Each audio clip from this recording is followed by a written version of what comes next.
meu caminho tinha uma cruz. Isso era Simão Cirineu. Quando você vê no vídeo, ele está passando, está caminhando, está indo para algum lugar. E no caminho dele tinha uma cruz. Tinha um homem carregando a sua cruz. E ele é obrigado. Grava essa palavra. Obrigado.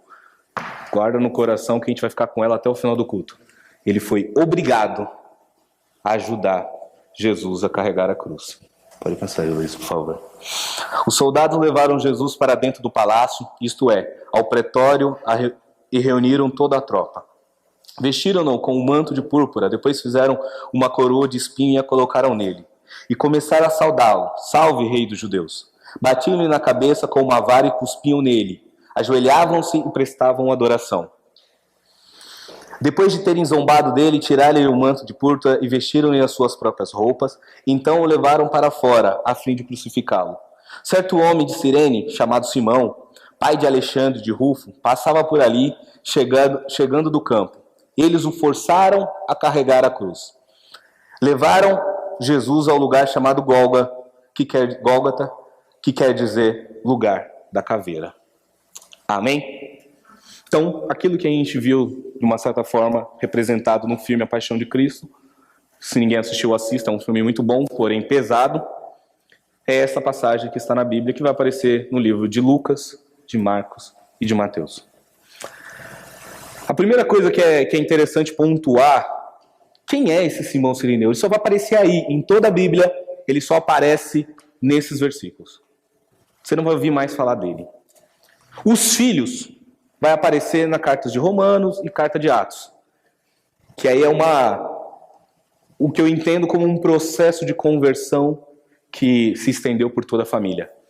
Mas Simão Cirineu, Cirene, ele é uma cidade que fica na Líbia, né, na antiga, hoje Líbia, moderna Líbia, mas antigamente ali no norte da África, Líbia, um pouco da Etiópia. Então, país africano. E a distância geográfica daquele lugar até o lugar da crucificação era mais de 1.600 quilômetros. Então você pergunta, o que um cara que viajou todo esse tempo, naquela época não tinha avião, não tinha carro, então levava-se meses para chegar em um outro lugar. Por que esse cara saiu deste lugar, deste ponto da África, e foi parar lá naquele outro lugar?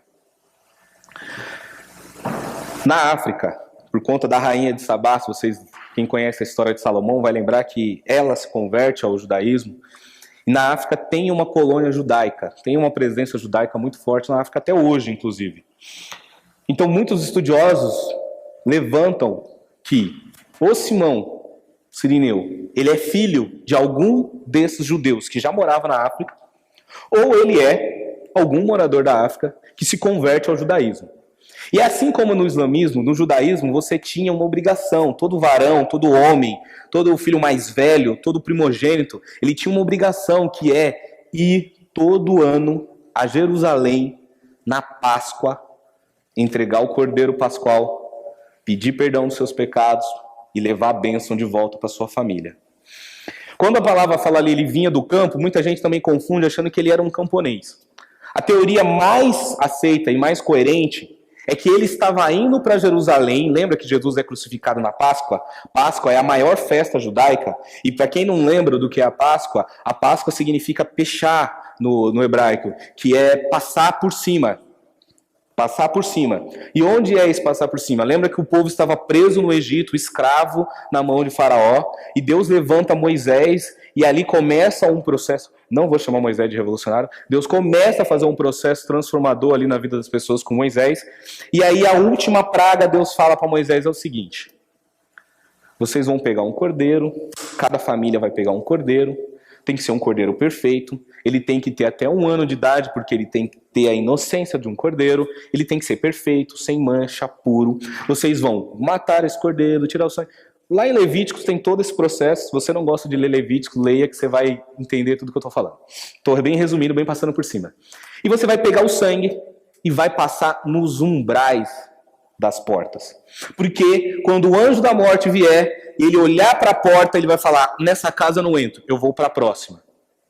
E aí, isso acontece no Egito e Deus mata, né, o anjo da morte mata todos os primogênitos do Egito. Ou seja, o anjo da morte matou todos os filhos mais velhos, inclusive até dos animais, exceto daqueles que tinham as marcas de sangue nos umbrais.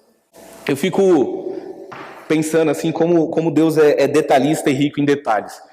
Naquela época não tinha energia elétrica. Você já foi num sítio, num lugar de campo que não tem energia elétrica, você vê o breu e a escuridão que é. Agora eu fico imaginando o sangue, depois de algumas horas ele escurece, ele fica preto. O sangue de animal, talvez o pastor possa nos ratificar, deve ser parecido, não sei, com o dos humanos, mas assim, no sentido de escurecer. Então, é de noite, o sangue escurece e mesmo assim o anjo não erra casa nenhuma. Olha que bacana, os detalhes e a riqueza disso. Mas enfim, isso é a Páscoa. É o sinal, é passar por cima. Nessa casa eu não toco, nessa casa eu não mato, eu vou para a próxima. E esses são salvos. E com esse ato, com esse acontecimento, gerou a libertação do povo de Israel. O faraó falou, vai embora que esse povo some daqui, não quero mais vocês aqui no Egito.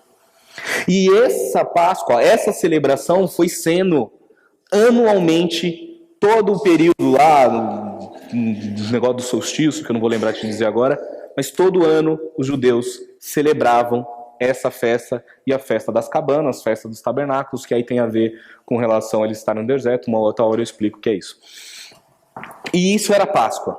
E naquele momento, naquele período, as pessoas estavam vivendo a Páscoa. E Simão Cirineu, provavelmente, ele foi para lá para celebrar a Páscoa, para sacrificar o cordeiro, para levar a palavra, para buscar a bênção de Deus para ele e para sua família.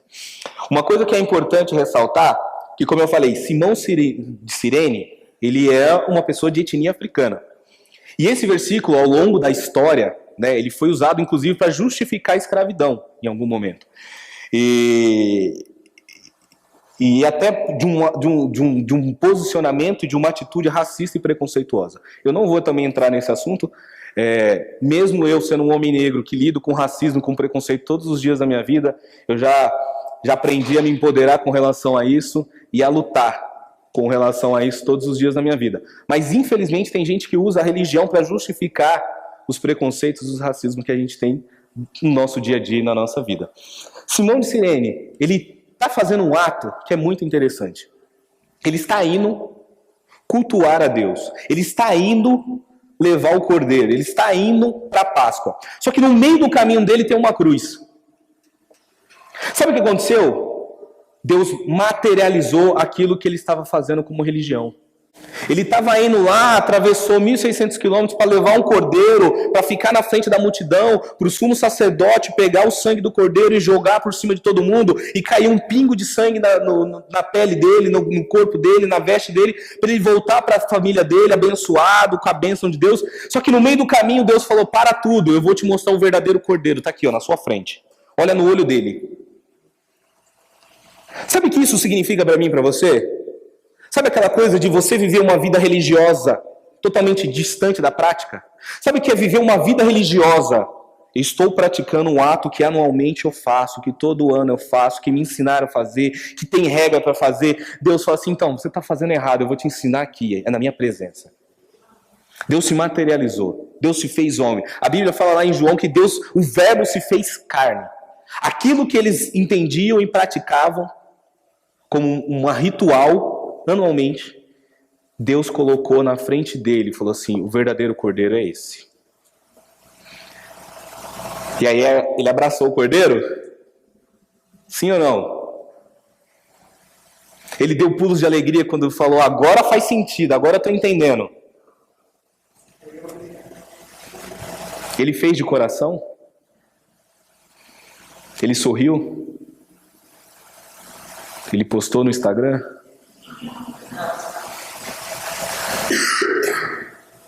Tinha glória no que ele estava fazendo?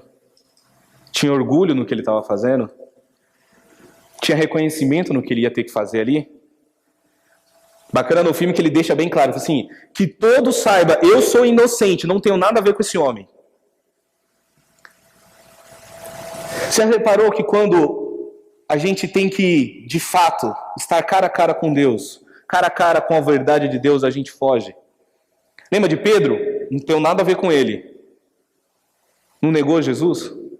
Os discípulos, cadê os discípulos na crucificação, carregando a cruz? Porque nenhum dos discípulos que andou com ele 3 anos estava ali, naquele lugar, e falou assim, não, eu levo de livre e espontânea vontade, eu carrego a cruz para ele, no lugar dele.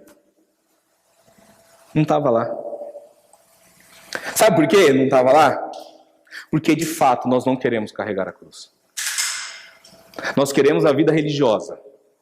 Nós queremos os atos religiosos. Nós queremos a pompa religiosa. Nós queremos o culto de domingo, no horário de domingo, no momento certinho de domingo, durante um dia da semana somente. Mas nós não queremos viver o evangelho dia a dia lá fora. Nós não queremos, no meio do caminho, catar uma cruz e sair carregando, porque carregar a cruz envolve uma série de coisas. Uma série de coisas. Dentre elas, a vergonha. Amém? Carregar a sua cruz amanhã vai denotar vergonha para a sua vida. Zombarias, violência, desrespeito, humilhação, sofrimento, solidão e abandono. Aí você fala, não, Edinho, peraí. O evangelho não é isso. Não foi isso que vocês me prometeram quando vocês me convidaram para vir para a igreja. Não foi isso que vocês me prometeram quando vocês falaram que se eu aceitasse Jesus, a minha vida ia mudar. Ela vai mudar, eu prometo que ela muda. Eu sei que eu estou pessimista hoje. Ultimamente eu ando muito pessimista. Prometo que a minha próxima pregação vai ser uma bênção. Vocês vão sair daqui felizes. Mas essa não vai dar. Mas ao carregar a cruz, Jesus se deparou com tudo isso. Com a vergonha, com a zombaria, com a violência, com o desrespeito, com a humilhação, com o sofrimento, com a solidão e com o abandono. Amém? Imagine que hoje Jesus fala, quem vai carregar a cruz comigo? Que vai carregar a vergonha, a zombaria, a violência, o desrespeito, a humilhação, o sofrimento, a solidão e o abandono. Para poder pregar o meu nome. Para poder falar quem de fato eu sou. Para poder levar a minha palavra para os 4 cantos do mundo. Você fala, não, Edinho, mas não está batendo. Isso não é evangelho. O evangelho é Deus é amor. Pois é. O que aconteceu com ele? O sumo sacerdote, no dia da Páscoa, no dia da celebração do Cordeiro Pascal, ele sai do templo e vai para o átrio, onde estão todas as pessoas, e com a mão esquerda ele coloca a ovelha, pendura ela pelo pescoço, e ele tem que andar com ela durante um período e dar 7 passos firmes, assim, como se fosse um tranco. Quando ele faz isso, ele vai ver se a ovelha vai morder ele, se ela vai berrar, se ela vai pular. E aí que engraçado, né? A Bíblia fala que Jesus foi um cordeiro mudo. Olha que mais interessante.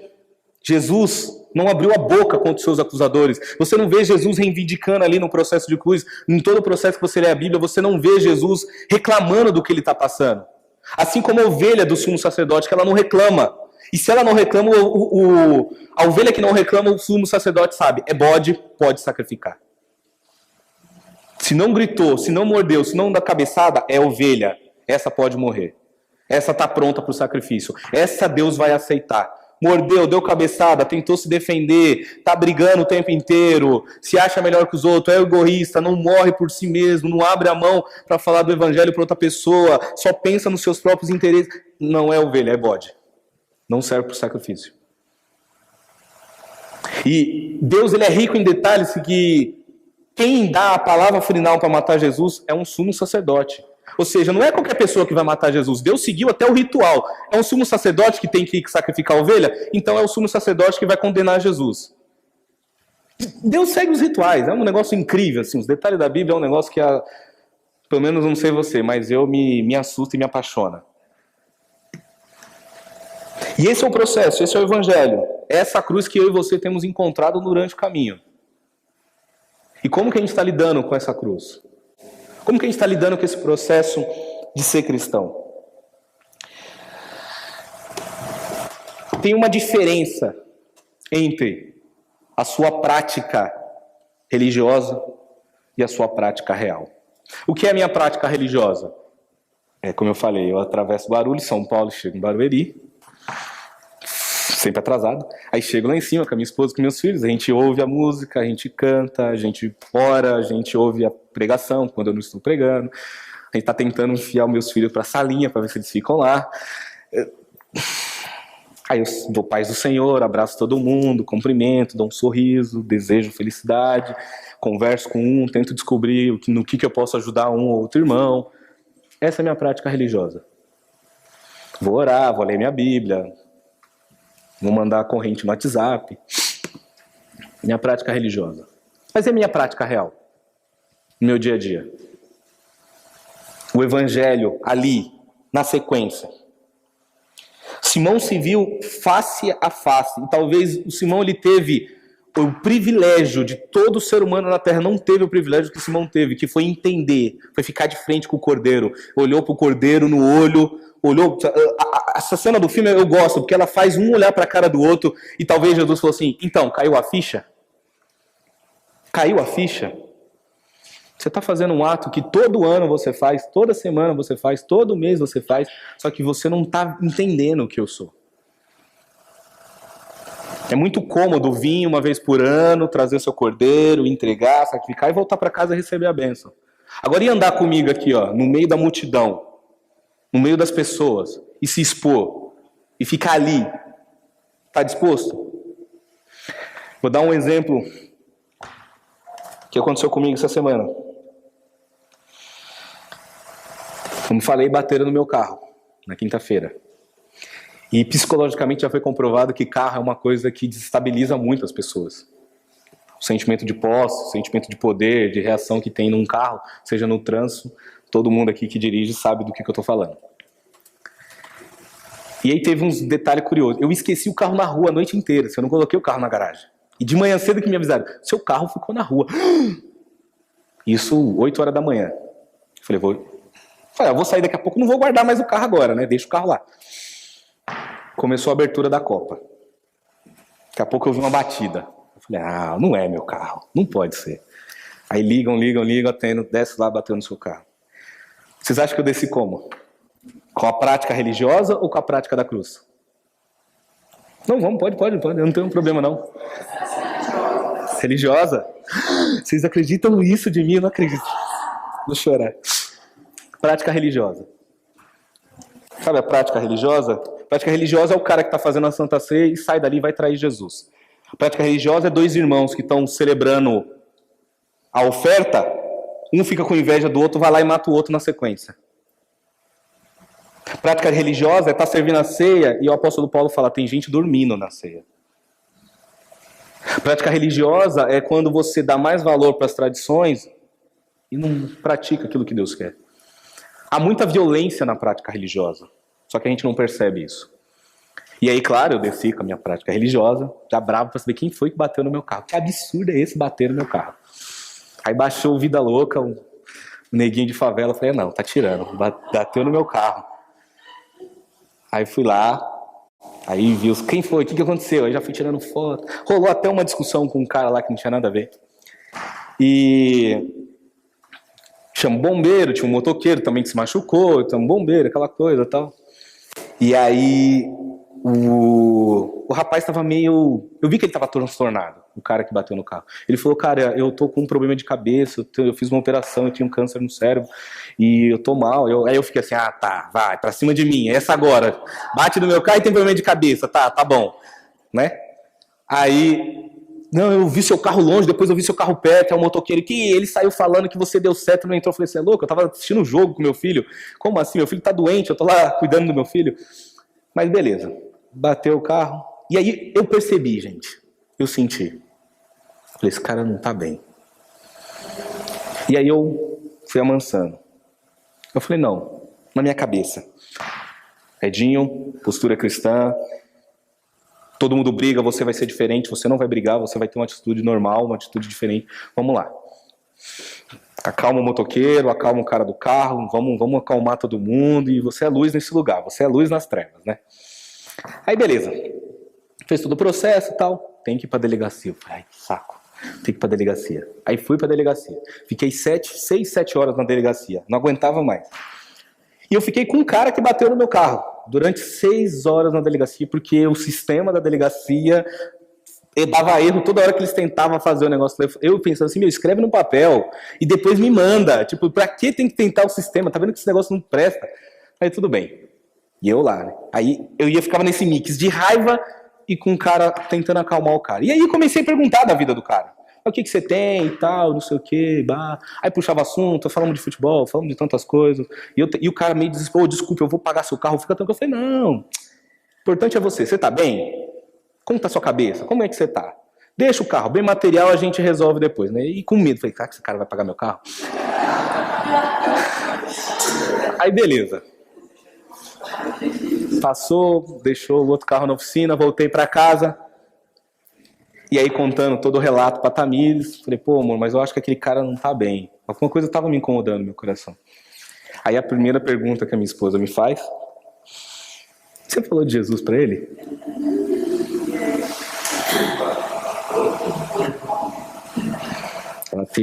Ela tem uma fineza espetacular para me desmontar, assim,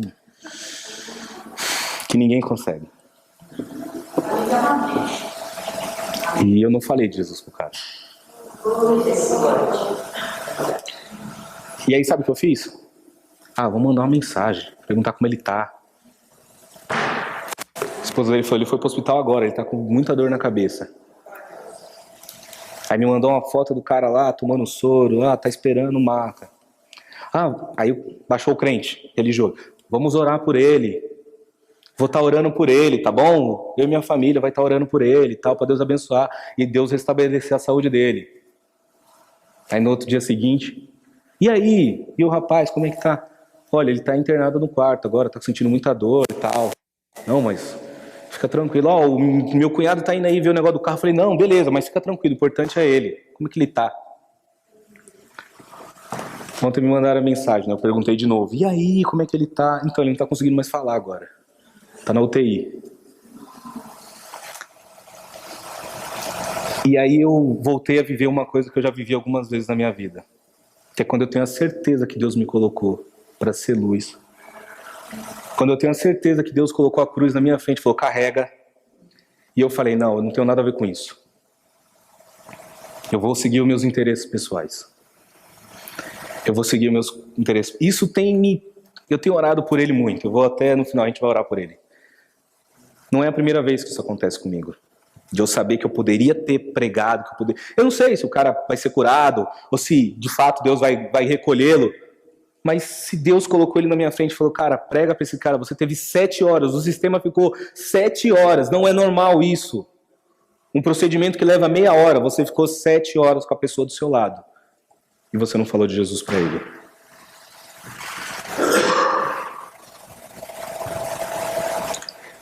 Isso dói muito. E, como eu falei, já não é a primeira vez que aconteceu.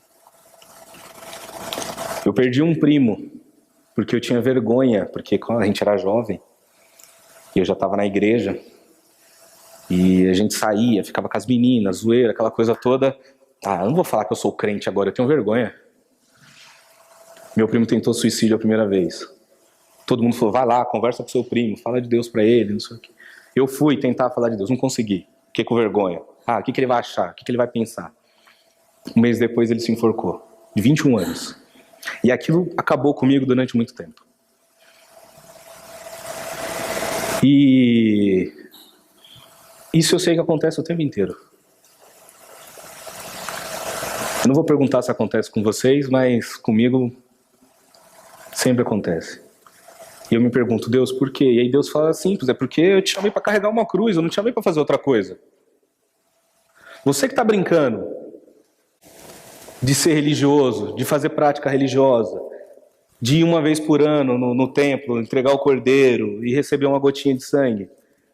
Eu estou te convidando para carregar a cruz comigo, para olhar no meu olho, para ouvir a minha voz, para entrar onde ninguém quer entrar, para fazer o que ninguém quer fazer. É por isso que eu estou te convidando, é por isso que eu estou te chamando. Por isso que no seu caminho tem uma cruz, mas aí depende de você, o que você vai fazer? Você vai falar, eu não tenho nada a ver com isso? Eu não vim para a igreja para isso?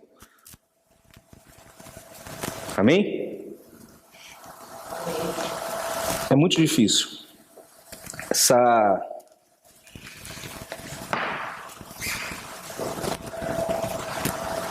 Recentemente Deus fala muito comigo com um filme de super-herói, viu, gente?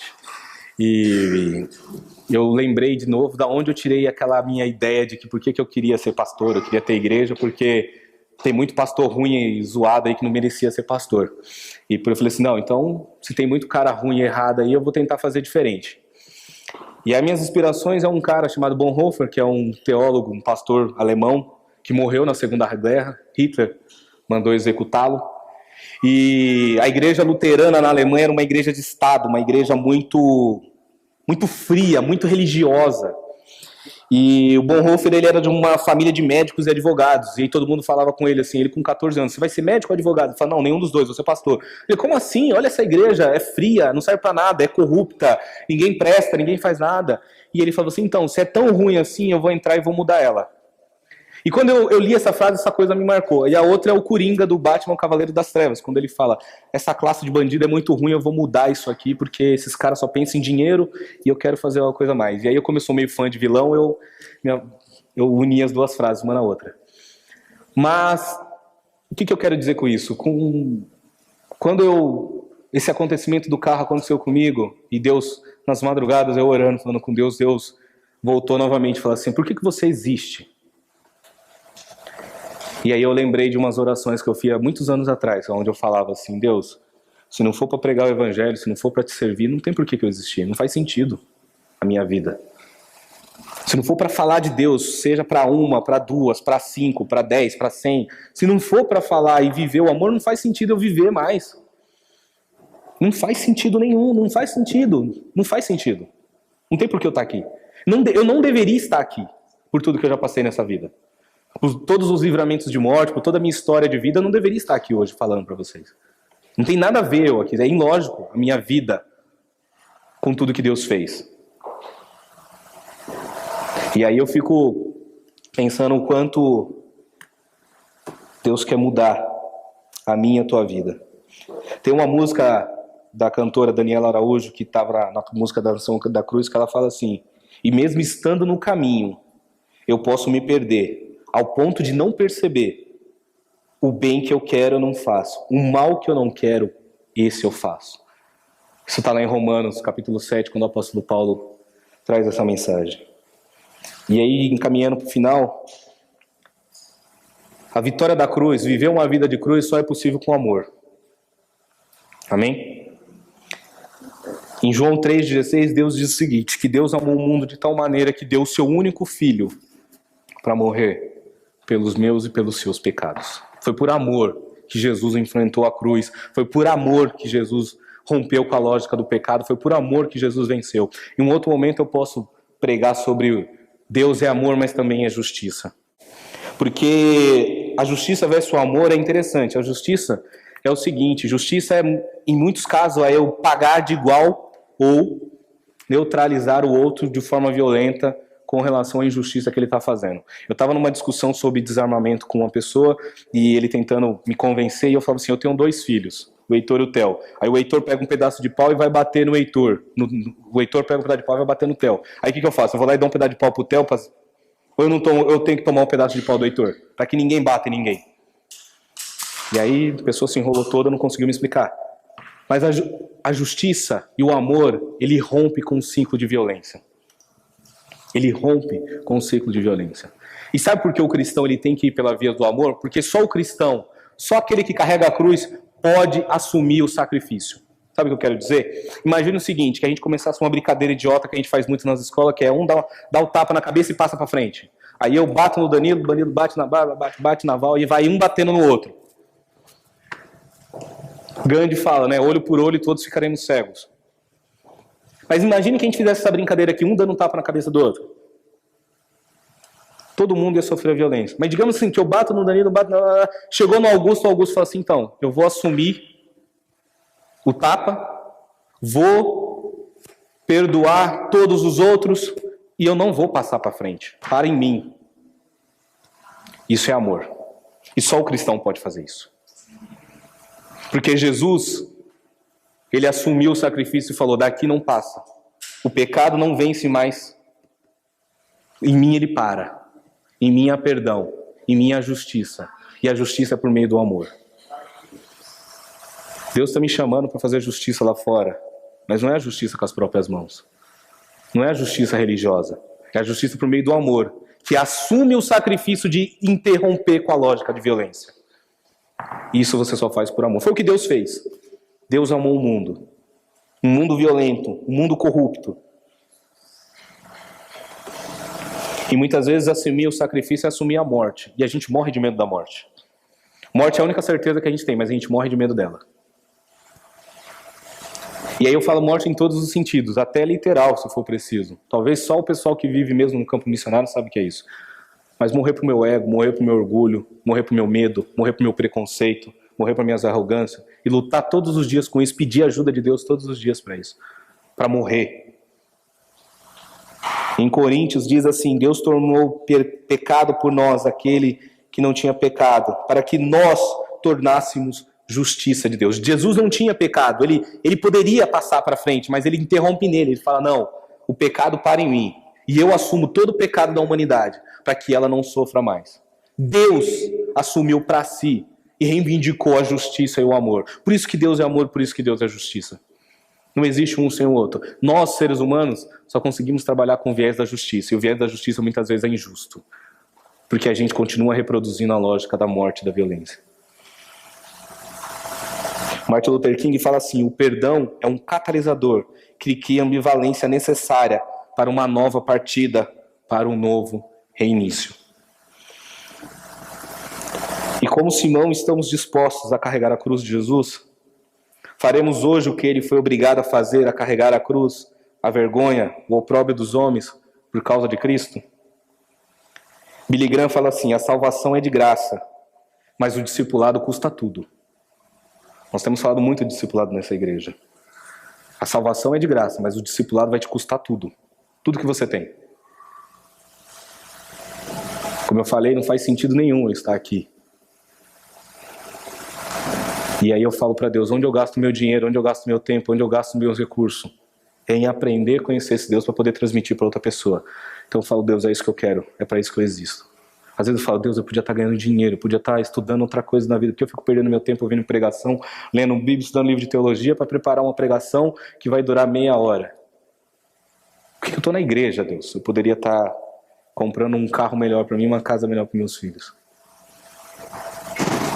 Amém? Em Mateus 16, 24 diz assim: então Jesus disse aos seus discípulos: se alguém quiser acompanhar-me, negue-se a si mesmo, tome a sua cruz, siga-me, pois quem quiser salvar a sua vida, perderá, mas quem perder a sua vida por minha causa, a encontrará. A única forma de pegar a cruz e seguir é perdendo a vida, é assumindo o risco da justiça, é lutando e trabalhando lá no trabalho, sabe lá o que está escrito em Atos 1:8, que é ide para Judeia, Samaria, Jerusalém, até os confins da terra. Muitas vezes o ato cristão tem que, assim, você sair da sala e entrar no quarto do teu filho para falar com ele de Jesus. É você sair da sala e ir na cozinha conversar com a esposa, da cozinha vir para a sala, ou vice-versa. É atravessar a rua e falar com o vizinho. É ir no final da rua falar com o outro vizinho. É pegar o carro, atravessar a cidade e ir na casa de um parente. É isso. E é isso que a gente tem clamado aqui com relação a discipulado. É isso que eu não quero que vocês passem por esse sentimento ruim que eu passei, que é perder a oportunidade de falar de Jesus. O apóstolo Paulo, ele falava de Cristo a todo tempo, a todo momento. Amém?